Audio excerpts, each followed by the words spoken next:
Katliapov. Gabi na pero wala pa rin siya dito sa bahay. Siguro nandun na naman iyon sa bahay ng kaibigan niya. Umiinom kasama ang iba't ibang babae.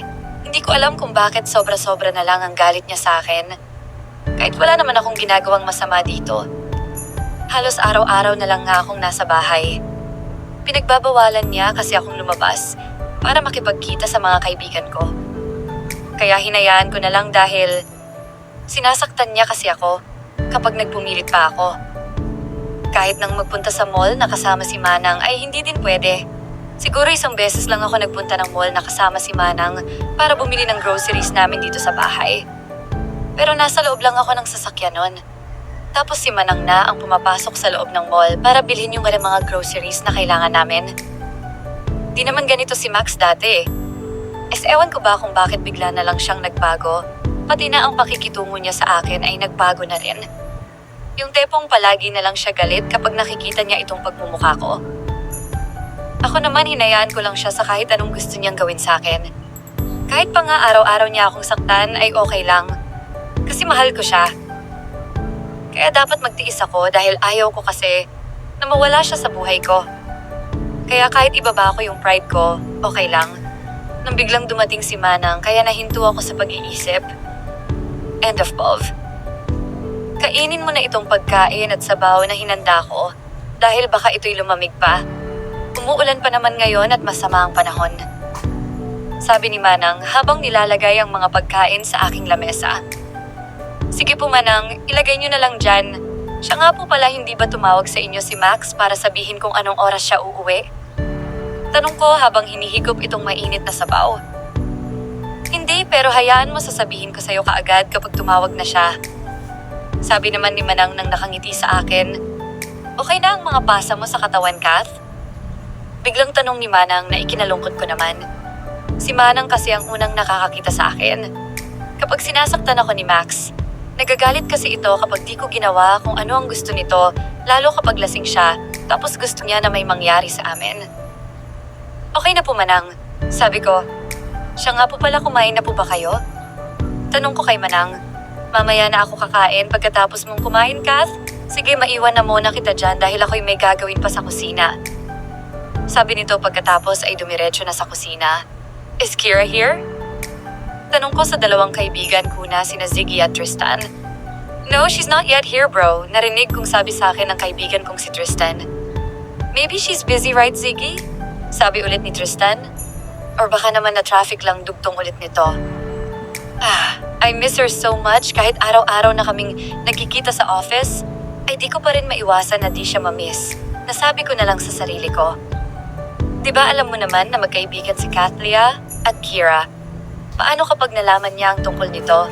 That her friend and his husband have an affair?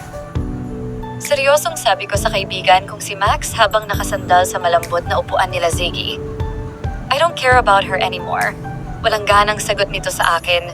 Okay, sabi mo. Sabi naman ni Tristan habang seryosong nakatingin sa akin. Shit. The brat called me so I answered it. Hello friend, sambit sa akin ng kaibigan kong si Kathlia sa kabilang linya ng telepono.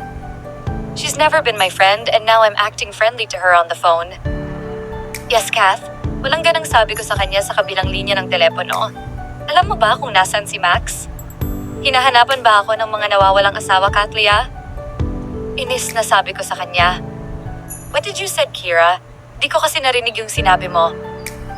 Naguguluhan na tanong ko kay Kira. Hindi ko alam kung nasaan ang asawa mo, Kath. Kaya kung ako sa'yo, matulog ka na lang instead of waiting for him, uwi naman yun kapag gusto niya. Sige, ibaba ako na yung phone, bye. I said then turned off the phone. Kawawang Kathlia dahil hindi niya alam that me and her husband Max have an affair. Who cares? Basta ang mahalaga, nagmamahalan kaming dalawa ni Max. And that's enough. I'm planning to ruin their relationship at gumana nga naman ang plano kung paghiwalayin silang dalawa. Ang dali lang kasi paikutin ni Max sa mga kamay ko eh. Papunta na din pala ako sa bahay ng kaibigan ni Max. Kanina niya pa kasi ako hinihintay doon. Bye din, Kira. Sabi ko at nilagay na ang phone ko sa tabi ng aking unan. Naninibago talaga ako sa kaibigan kong si Kira. Para kasing may tinatago ito sa akin. Bahala na nga. Katliapov. Pagkatapos kong kumain ay nagmadali na akong pumunta sa kwarto ko at nakinig na lang ako ng mga paborito kong kanta. Siguro hihintayin ko na lang hanggang sa dalawin ako ng antok. Wala din naman kasi akong ibang ginagawa dito sa bahay.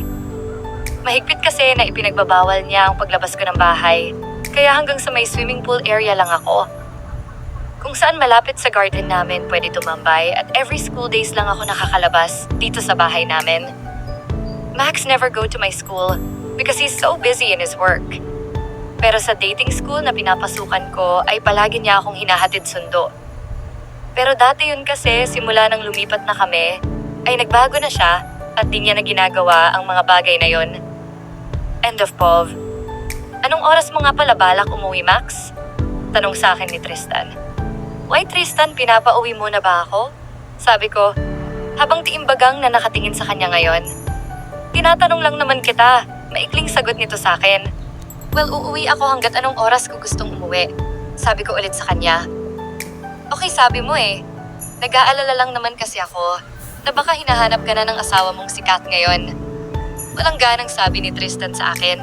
Kaya tiningnan ko lang ito na para bang wala akong pakialam sa sinasabi niya. Wala akong pakialam sa babaeng yon. Kaya nga ako nandito, di ba, para makipagkita kay Kira? Kaya pwede ba tigilan niyo nakakabanggit sa pangalan ng babaeng yon? Kasi mas lalo niyo lang akong iniinis. Galit na sabi ko kay Tristan na ngayon nga ay seryosong nakatingin na din sa akin. Tuluyan na nga talagang nilamon ng Kira na yun ang sistema mo, Max. Dahil di ka naman ganyan dati. Because treat Catalia like a queen before. Talaga palang nag-iba ka na.